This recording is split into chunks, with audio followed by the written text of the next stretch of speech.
হ্যাঁ, এই সংবিধান আছে, এটা আমরা মানি। সরকার সংবিধান মেনে শপথ নিয়েছে, সেটাও মানি। কিন্তু এই সংবিধান মেনে অনেক কিছু হচ্ছে না, যে কারণে অর্ধেক সংবিধান মানা হচ্ছে, অর্ধেক মানা হচ্ছে না। তো এই জন্য সেখানে আলোচনা হয়েছে যে জাতীয় জুলাই সনদ বাস্তবায়ন আদেশ এটা গেজেট আকারে জারি করা হবে। এনসিপি সহ সবাই একমত হয়েছে, বিএনপি, জামাত, গণ অধিকার পরিষদ।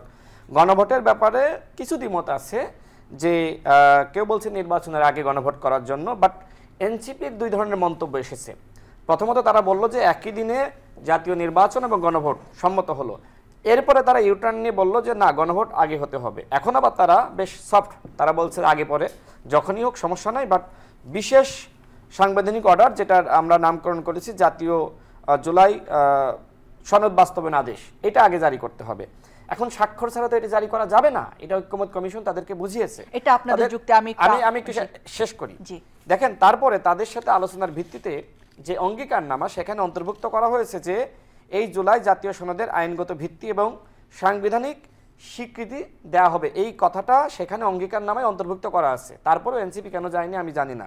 এরপরে দেখেন যে জুলাই যোদ্ধারা কিছু দাবি করেছিল, তাদের দাবি প্রেক্ষিতে কিন্তু সেখানে তাদের আইনি সুরক্ষা এবং তাদের মর্যাদা প্রদান এবং শহীদ পরিবারের ক্ষতিপূরণ, এই বিষয়গুলো নিয়ে কিন্তু সেখানে অঙ্গীকারনামায় অন্তর্ভুক্ত করা হয়েছে।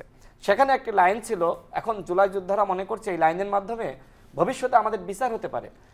হাসিনা যদি আগামী 20 বছর পরে ফেরে, তখন কি হবে? তখন কি বিচার হবে না? এখন আপনি যতই লাইনের ব্যাখ্যা বিশ্লেষণ দেন না কেন, হাসিনা বা আওয়ামী লীগ ফিরলে এই জুলাই সনদ আলোচনা এগুলো কিচ্ছু রাখবে না, তারা প্রত্যেককে ফাঁসি দিবে। সুতরাং আপনাকে মাথায় রাখতে হবে যে আগামীতে বিএনপি ক্ষমতায় আসুক, আর জামাত আসুক, আর এনসিপি বা গণ অধিকার পরিষদ যে আসুক না কেন, এই গণ অভ্যুত্থানের শক্তি আমরা যারাই ক্ষমতায় যায় না কেন, আমরা কেউ কারোর ক্ষতি করব না। কিন্তু আমাদের যে কমন শত্রু হাসিনা, সে আজ হোক, কাল হোক, 10 বছর 20 বছর পরে যখনই ফিরবে না কেন, এই সমস্ত আলোচনা, সংবিধান এগুলো সে মানে ঝেড়ে ফেলবে এবং তার যে সংবিধান ছিল সেটা সে ফিরিয়ে আনবে। সুতরাং এখন এই বিতর্কগুলো আসলে খামাখা আমরা বিতর্ক করে আসলে এক ধরনের সময় নষ্ট করছি। আমি আবার আপনার কাছে আসবো।